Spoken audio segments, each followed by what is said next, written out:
Well, the Internal Revenue Service is warning consumers about a fake phone call claiming to be from them. The calls have led to police alerts from the Dane County Sheriff, Fitchburg, Madison, and Middleton Police, among others. Adam Schrager is here for this week's Call for Action segment. This sounds frightening. How are we focusing, by the way, though, with the smell of this? I know. Turkey I'm having trouble. Your mouth focusing. is watering. Yeah, no, so this is a very serious issue because we talked about this last week, but I've easily received a dozen phone calls from viewers who got the IRS call since then. It's worth sharing what the taxing agency wants consumers to know about what they do, and more importantly, what they don't do. So here's what it is. The IRS will never call to demand immediate payment. It will never call without having already mailed you a bill. It will never demand payment without giving you a chance to appeal. It will never require you prepay with a prepaid debit card. It will never ask for credit card information over the phone. And finally, it will not threaten to use local police to have you arrested for not paying. Just hang up if you get that phone call. Okay, with the holiday shopping season upon us now, here are a few tips from consumer experts like the Better Business Bureau. You're encouraged to always comparison shop. You don't know you're actually getting a deal until you've done your research. You want to make sure you get receipts for whatever you're buying and make sure that you actually check them before you leave the store. There's nothing worse than realizing you paid for something you didn't buy. And you should always be aware of your surroundings. Look around you if you're in an ATM or if you're keying in a password for a debit card. It literally takes 2-3 seconds, but can save you countless hours on the back end if you become a victim of identity theft, which, as we all know, is miserable. I was in Spain not last month, and all the ATMs, they have these big signs. Look around you, cover up. You don't see that here, but you see it in Europe. And everybody, all of us should. I mean, it's a pretty simple thing that we can all do. Just look around us and make sure that no one's watching. All right, now this week's spam report. Yeah.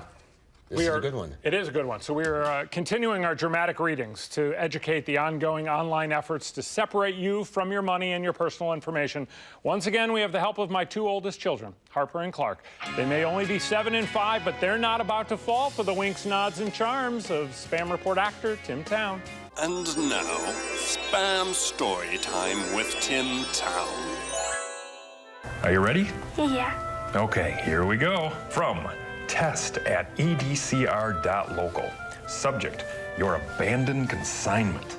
During my recent routine check at the airport storage vault on withheld packages, I discovered an abandoned shipment that belongs to you from a diplomat from London, Africa. When scanned it in our airport scanning machine, it revealed an undisclosed sum of money in 2 metal trunk boxes. On my assumption, each of the boxes contained not less than US $5 million to US $5.5 million.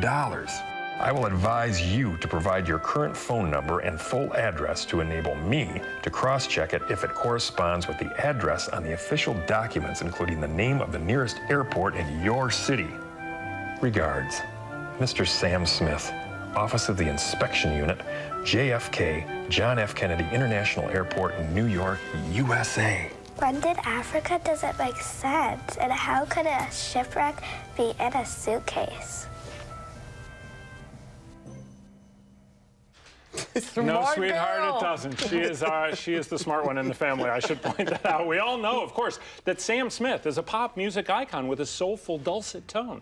Not an inspection officer at JFK. I do have to say, though, that I'm glad the kids don't have school tomorrow because their teachers were quite impressed with their efforts last week. So much so that my kindergartner asked what it meant to be a celebrity. I told him I wouldn't know, but that you two might.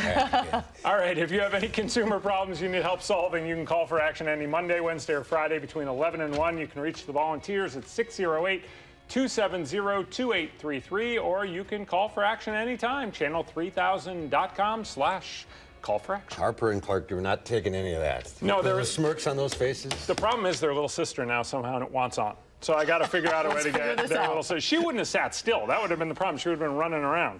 I don't think Tim could have read to her. All right. Thank you. Thanks, Tim. Appreciate it. Thanks, Adam.